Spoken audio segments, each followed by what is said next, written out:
How to cash out on DoorDash. Hi guys, welcome to our channel. Let's begin. In this video, I will guide you on how you can cash out on DoorDash and withdraw money as a Dasher.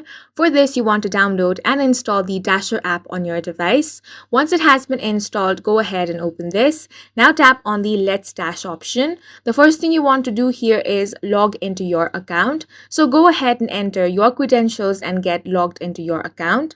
Once you have been logged in, you want to tap on the profile icon and from there visit the earnings section. Then you want to select the bank icon at the top of your screen to view your payout method.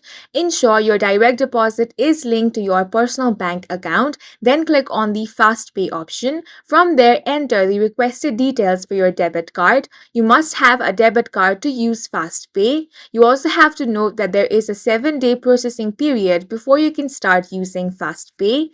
Now, using FastPay, you can cash out your earnings.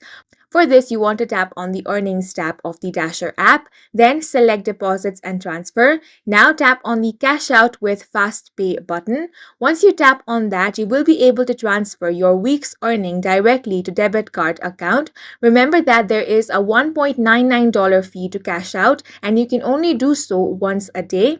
You can cash out your entire earnings balance except for the earnings from dashes that are currently in progress, and that's it for this video. If you found it helpful, please make sure to hit the like button and subscribe for more videos like this.